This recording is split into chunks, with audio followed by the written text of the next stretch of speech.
Graça e paz, queridos irmãos, da parte do nosso Senhor e Salvador Jesus Cristo. Estamos mais uma vez aqui para compartilharmos mais um pouco da palavra do Senhor. Palavra esta que tem sempre aguçado o nosso coração, a nossa mente. Palavra essa que tem nos despertado para a fé no Senhor Jesus. Então é muito bom nós estarmos focados nesta palavra. Eu quero ler com os amados Deuteronômio, capítulo de número 3, a partir do versículo de número 25. Observe os irmãos. Rogo-te que me deixes passar para que veja esta boa terra que está da além do Jordão. Esta boa montanha e o Líbano. Porém o Senhor indignou-se muito contra mim por causa de vós, e não me ouviu. Antes me disse: basta, não me fales mais neste negócio. Sobe ao cume de Pisga e levanta os teus olhos ao ocidente e ao norte e ao sul e ao oriente, e vê com os teus olhos, porque não passará este Jordão. Queridos, esse é um dos textos assim que ao lê-lo a gente fica assim muito pensativo, não é? A gente sabe que Deus é de um amor assim inigualável, é de um amor grandioso. E em se tratando de Moisés, seu servo, e esse texto aqui relata, foi uma oração que Moisés fez ao Senhor quando ele tinha a plena consciência de que ele tinha errado, né? Em dado momento, na condução do povo de Israel, né? Tirando-os lá do Egito e passando pelo deserto, em dado momento, Moisés ele se indignou com o povo, Moisés ele se irritou com o povo. Tamanha era a pressão, a carga, tamanha era a murmuração do povo, tamanha era a desobediência, e em dado momento o povo pede água, o povo reclama, o povo está inquieto, e quando Deus pede para Moisés tocar a pedra, como sempre ele o fazia, para que da pedra saísse água, Moisés então, com uma certa irritação, ele bate com o cajado na pedra, e mesmo assim sai água. E com isto, queridos, ele, por causa deste gesto, e ele reconheceu posteriormente que ele tinha pecado, ele tinha se irado, e ele aqui nesse texto de Deuteronômio, então ele roga ao Senhor para entrar em Canaã, quando Deus já tinha sinalizado para ele que ele não entraria, não é? Então, começa aqui no versículo 23 dizendo: também eu, Moisés, né, pedi graça ao Senhor no mesmo tempo, dizendo: Senhor Jeová, já começastes a mostrar ao teu servo a tua grandeza, a tua forte mão, por que Deus há nos céus e na terra? Por que Deus há nos céus e na terra que possa obrar segundo as tuas obras e segundo a tua fortaleza? Rogo-te que me deixes passar para que veja esta terra boa, que está da além do Jordão, esta boa montanha e o Líbano. E o Senhor então, queridos, ele sim fica indignado com Moisés e contra aquele pedido de Moisés. Então, porém o Senhor indignou-se muito contra mim por causa de vós. Aí a gente fica pensativo, por isso que eu disse inicialmente que a gente fica um tanto quanto intrigado, Moisés sendo um servo de Deus, de uma afinidade tão grande com o Senhor, falava face a face com o Senhor, em dado momento ele deu conselhos para o Senhor, não é? Não que o Senhor, claro, precisasse de conselhos, mas a afinidade era tão grande que havia esta interação de Moisés para com o Senhor, do Senhor para com Moisés, mas Moisés não pôde entrar, ele não pôde entrar na terra prometida. Ele, ainda que tenha pedido, ainda que tenha suplicado ao Senhor, e o Senhor no versículo 26 ainda, no final ele diz, não me fale mais neste negócio. Há pedidos, queridos, que a gente faz ao Senhor e o Senhor não nos atende. Não que ele não queira, o Senhor é gracioso, é misericordioso, mas Deus tem um propósito e às vezes as consequências do nosso erro são elas que nos levam a não recebermos aquilo que pedimos. A gente vê, inclusive, a questão de Esaú, né? Lá no Novo Testamento mesmo relata isto, que mesmo chorando, suplicando, ele rogou para que a sua primogenitura voltasse e não conseguiu, né? Então, consequências de erros, muitas das vezes, nós precisamos de fato arcar com elas. E Moisés, então, ele tinha esta consciência. Aí foi onde Deus disse para ele que ele iria subir no cume de Pisga, né, do monte, e ali ele estaria observando de todos os ângulos, observando a terra prometida, mas que ele não entraria. E realmente não entrou.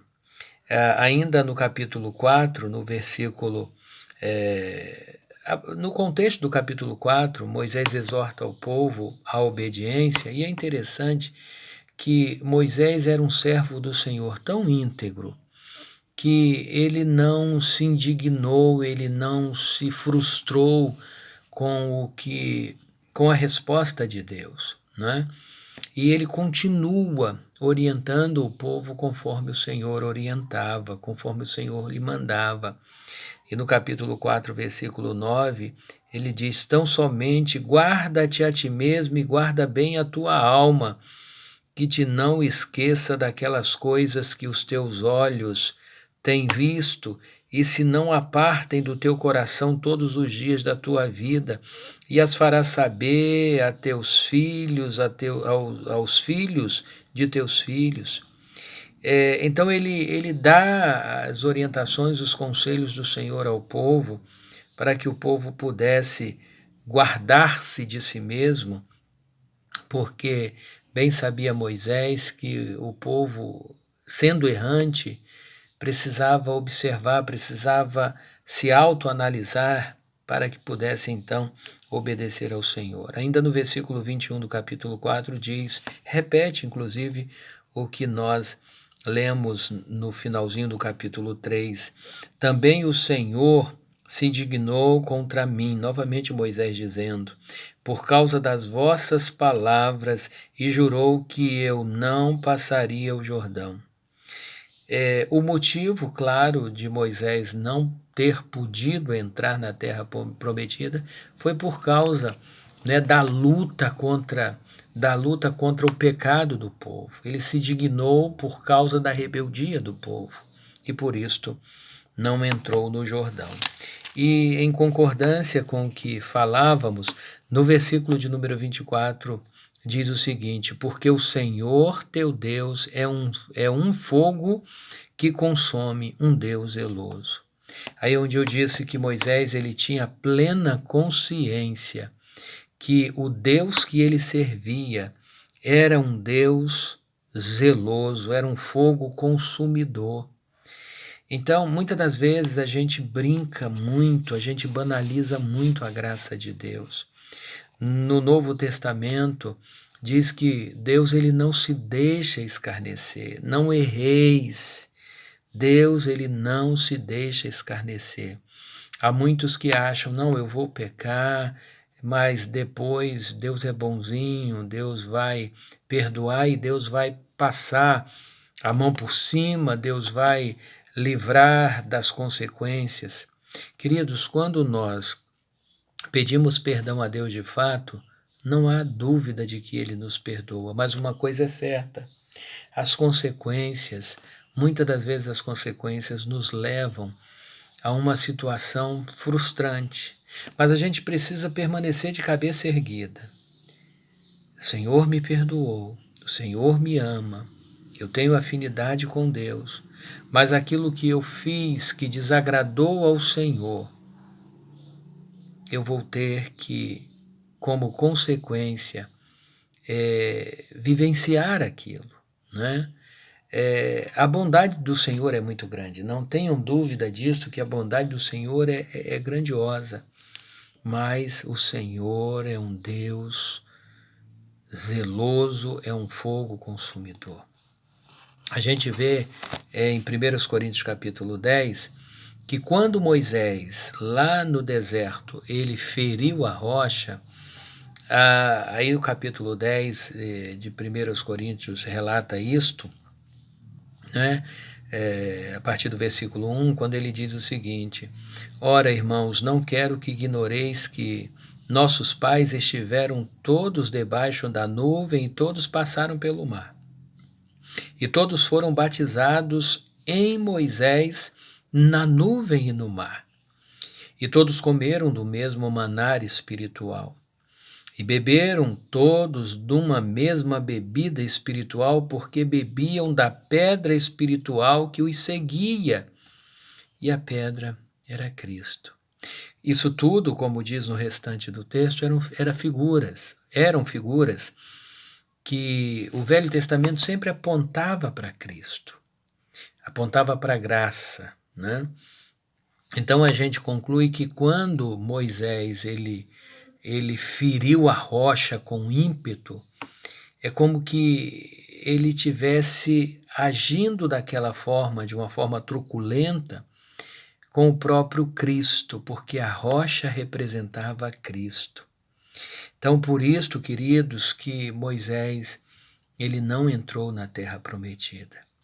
E é muito sério quando nós, crentes em Jesus Cristo, temos o conhecimento da palavra, o conhecimento da verdade de Deus, mas a gente anda como que oscilando, murmurando, reclamando, né? Às vezes a gente só sabe reclamar.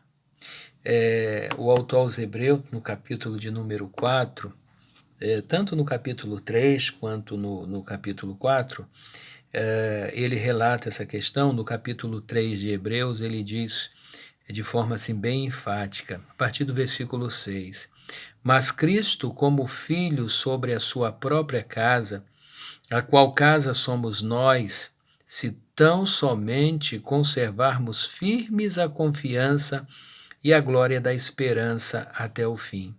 Portanto, como diz o Espírito Santo, se hoje ouvirdes a voz do Espírito, ou a sua voz, não endureça os vossos corações, como na provocação no dia da tentação no deserto, onde vossos pais me tentaram, me provaram e viram por 40 anos as minhas obras. Por isso eu me indignei contra esta geração e disse: estes sempre erram em seu coração e não conhecem os meus caminhos. Assim jurei na minha ira que não entrarão no meu repouso. E a bem da verdade, queridos, eles não entraram no repouso na terra de Canaã. Quem entrou na terra de Canaã foi uma geração nova, né? Daqueles que provavelmente nasceram no deserto, ou aqueles que saíram bem pequenininhos, né? Lá do Egito, mas os que saíram adultos, né? Com exceção de Josué e Calebe, não entraram na terra prometida.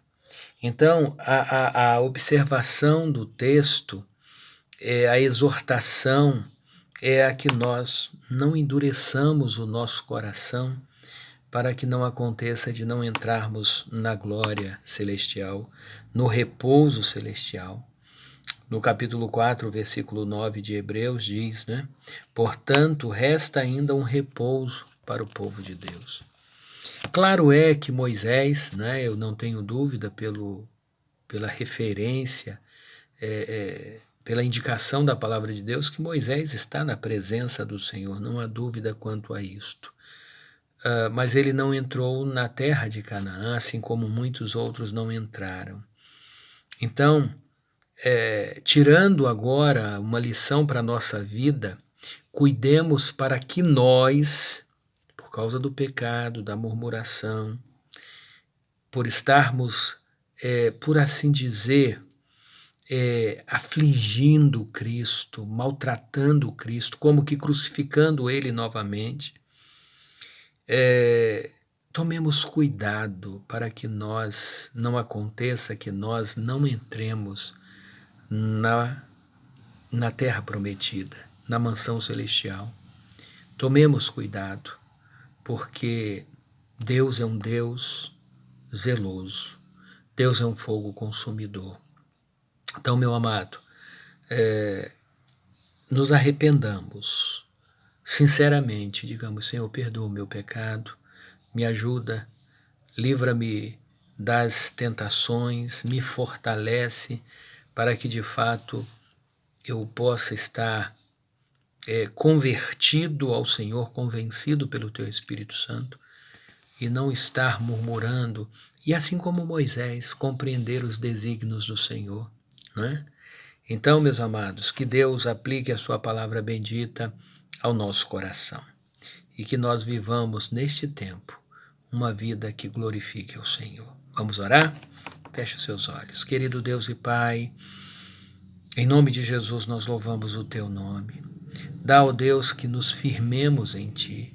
Dá que a nossa caminhada, ó Deus, neste tempo seja uma caminhada prudente, uma caminhada onde possamos estar de fato na Tua presença, fazendo a Tua vontade, sem murmuração, reconhecendo, ó Deus, que o Senhor é Deus zeloso, é fogo consumidor, reconhecendo que o Senhor nos ama tanto. E dá, ó Deus, que ainda que soframos consequências sobre os nossos pecados, mas que nós possamos, ó Deus, nos arrependermos deles e estarmos em comunhão contigo. Em nome de Jesus, queremos mais uma vez colocar a vida dos nossos irmãos nas Tuas mãos. Vem estar abençoando, ó Deus, a vida do Teu servo Diácono Nazário.